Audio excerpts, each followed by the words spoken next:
When I was doing research for my book on the transgender moment, the part that was most difficult to research and then to write was a chapter on people who had transitioned and then later in life detransitioned. These stories are heartbreaking because these were people who were suffering, and the experts told them that they would find the happiness and wholeness that they desired by making radical changes to their bodies. And they did this thinking that it would make them happy and whole, and it didn't work. And then several years later, they detransitioned. They attempted to go back to bodily, biological reality, and it's been difficult.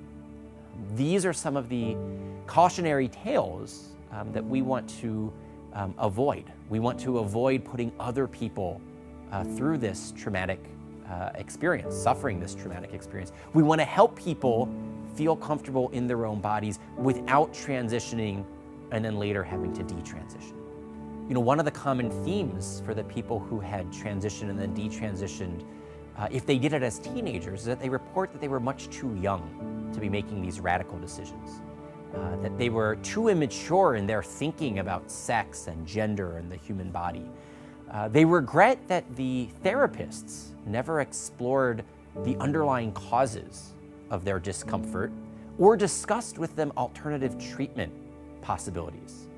They regret the permanent damage that they've done to their bodies, their lost fertility, the change of their voice, the change of their facial hair, their change of their bodies if they had surgery and not just hormonal transition.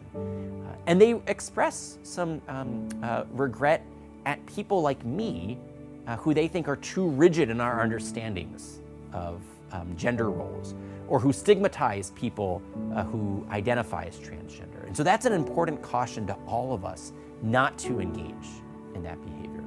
That as we advocate for the truth, that we're sensitive and compassionate to those who are struggling.